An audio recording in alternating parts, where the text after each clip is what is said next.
We all love a good vacation now and then, whether it's a trip out of town or a plane to the other side of the world. Getting away from home for a while is always refreshing. Most of us dream about sipping tropical drinks as we lay on a beach in the Bahamas, while some of us dream about owning that beach and the whole damn island.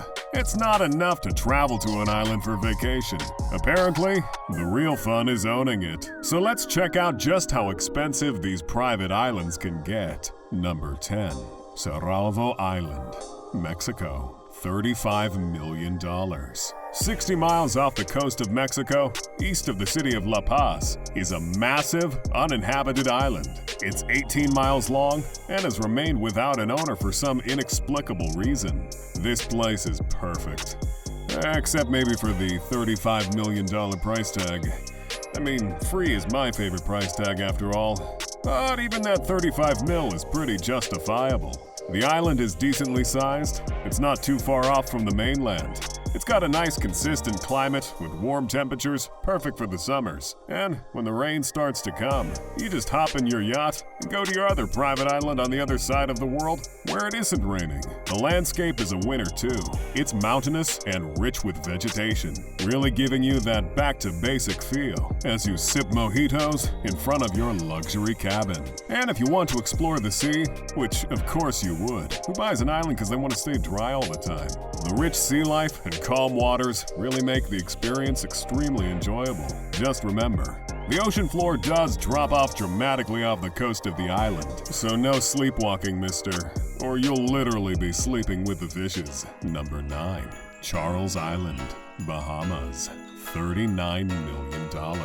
Next, we hop over to an idyllic little island near the settlement of Spanish Wells in Eleuthera, Bahamas. Charles Island is a lovely little 55-acre island that is just begging to be turned into a commune. The island already has electric and water lines in place, and these utilities are built to last too. The island being so close to the settlement of Spanish Wells is a real benefit for communal living. It has access to building supplies, contractors, dry docks, and well-stocked grocery stores. Couple that with the fact that this island is a genuinely gorgeous place to live, thanks to its wonderful views, diverse fishing and diving locations, and beautiful beaches around the island. I swear, if someone isn't gonna start a commune in this place, I'm gonna do it. Number 8. Hans Lolek Islands, $45 million. Next up, we have an honest-to-goodness twofer. A 2-for-1 sale for U.S. Virgin Islands, the Great Hans Lolek and the Little Hans Lolek Islands. For the low price of $45 million, you'd be crazy not to take this deal. If a 2-for-1 deal isn't enticing enough, you should know that the Hans Lolek Islands are some of the few prime private islands you can get within United States property.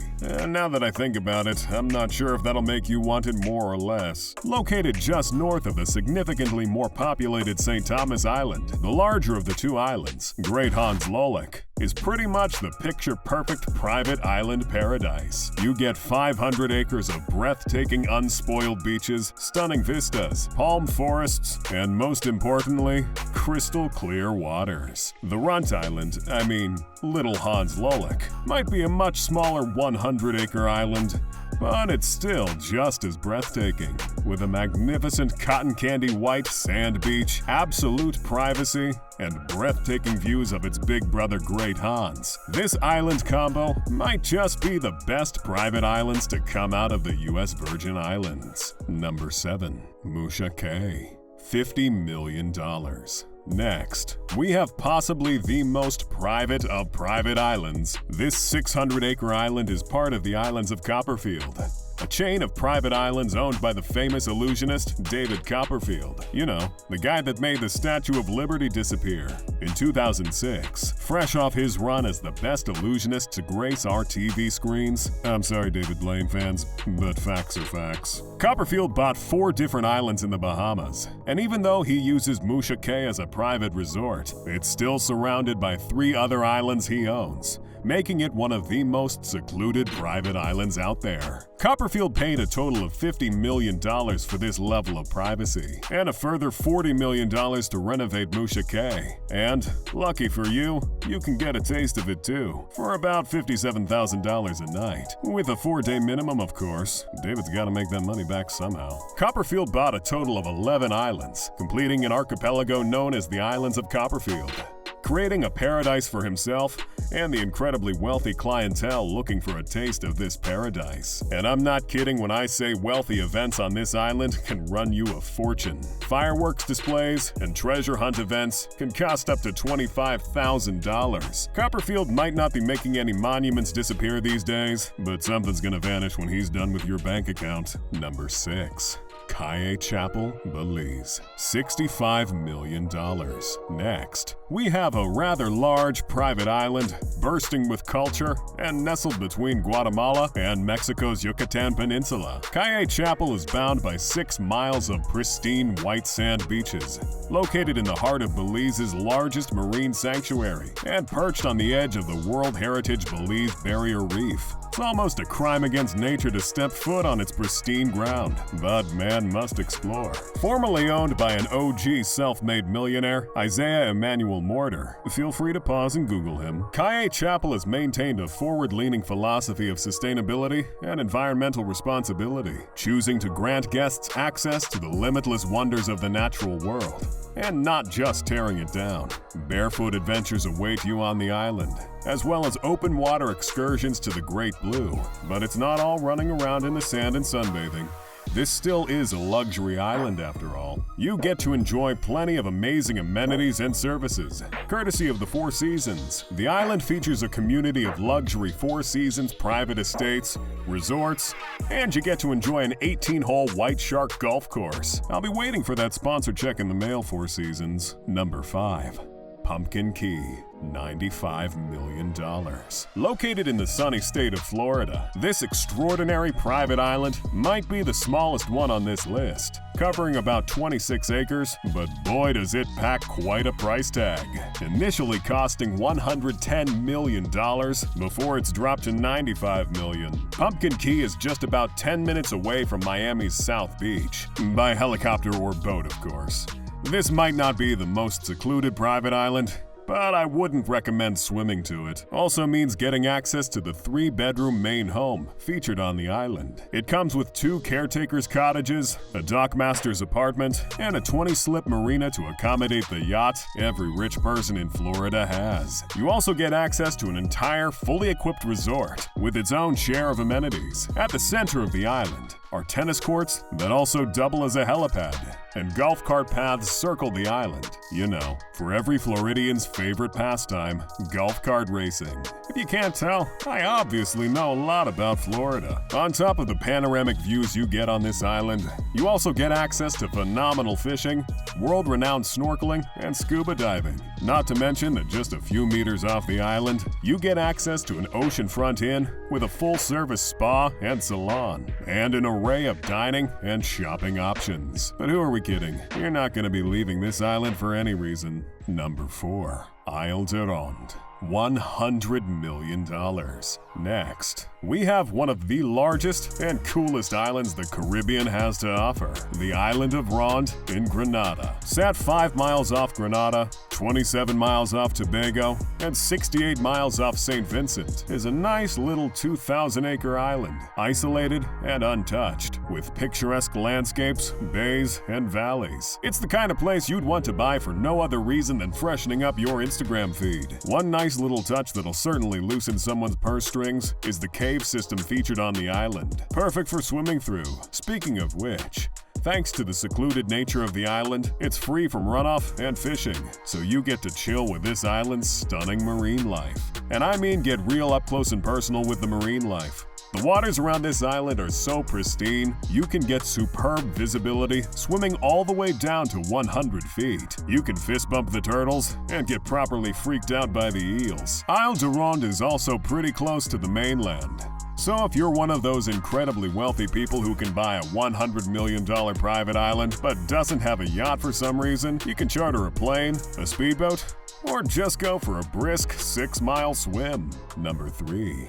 Scorpios Island, $153 million. Next, we head over to the Mediterranean, to a famous Greek island, once owned by Aristotle. No, not that Aristotle. The shipping billionaire Aristotle Socrates Onassis. In 2013, it was bought by Ekaterina Rybolovlev, heiress to Russian billionaire Dmitry Rybolovlev, for roughly $153 million, which is a tiny bit more than the $14,000 Aristotle paid for it back in 1963. Might just mess around and buy my own private island, wait half a century, and I'll be rolling in money. When Aristotle bought the island for such an astonishingly small amount, it was already a 74-acre island off the west coast of Greece in the Ionian Sea. But that wasn't enough for him. He wanted to turn this place into a proper playground for the rich and powerful. He imported 200 different types of trees, imported sand from the island of Salmina. He also built a helipad, a small marina, and harbor facilities to accommodate his beloved yacht. And it worked. Several wealthy people flocked to his island. Ekaterina Rybolovlev intends to carry on the spirit of Scorpios, except now she's kicking it up a few notches. She plans to turn the place into a luxury, exclusive resort for high-net-worth individuals. The plan to turn Scorpios into the mega resort of your fantasies will cost about $165 million. But don't you fret. She plans to make all that money back and then some. Renting out the island is set to cost residents about $1 million a week. The project is slated for completion in 2024. Who do you think is going to visit this place first? Number 2. Rangyai Island, $160 million. Next is our runner-up for the most expensive private island. And for that, we head on over to Thailand. East of the island of Phuket, we have the largest island currently available for sale in the region. Located close to 2 islands, Phuket and Coconut Island, both brimming with resorts, tourists, and developers, Rangyai is in a pretty advantageous area. It might not be the most secluded island, but who really needs an island smack dab in the middle of the Pacific? Not unless you're planning any movie-style fight-to-the-death tournaments, that is. Rangyai Island might not give you that nice wilderness feeling, seeing as how it comes equipped with fresh water, electric generators, and mobile signal. And it's only about 10 minutes away from the nearest town. What you do get, though, are 110 acres of luscious, white sand beaches and beautiful tropical forests. You can either drive around the forest, sunbathe on the beach, or jet ski on the water. Rangyai Island is your own massive private resort. Number 1. Lanai Island, $300 million. What sort of island could possibly find its way to the top of such a crazy list? Well, what other island than the one owned by the 5th richest person in the entire world, Larry Ellison. The tech billionaire and co-founder of Oracle bought the most expensive private island for about $300 million, despite its former owner, billionaire David Murdoch, reportedly asking for $1 billion for the island. Which, if you think really hard about it, Ellison totally got the place for a steal. Although technically, Ellison owns about 98% of the island, with the rest of it being owned by Hawaii. Who knows? Maybe if he coughed up the extra $700 million, he could own all 90,000 acres of the island. Lanai really takes out the private in Private Island, though. There's a small town on the island known as Lanai City, and it has a population of roughly 30,000 people. Suffice to say, it's not the most secluded island on this list. However, that's not much of a problem for Ellison. Like the truly eccentric billionaire he is, Ellison shockingly didn't purchase this island to be his own personal 5-star getaway. He planned to use it as an experimental staging ground for environmentally friendly practices, like massive greenhouses powered by solar panels. These days, Ellison uses the island for his own personal game of Monopoly. He owns pretty much everything on the island: the hotels, the water company, the supermarket, the cemetery, and about a third of all the housing. As soon as his bid to buy the electric grid goes through, he can shout Monopoly and collect everyone else's assets. or however you win that game. So which one do you think is more fun? Vacationing on a private island or owning it? If you loved this video, then trust me, you'll definitely love the one on the screen. Go ahead and check it out. You won't be disappointed.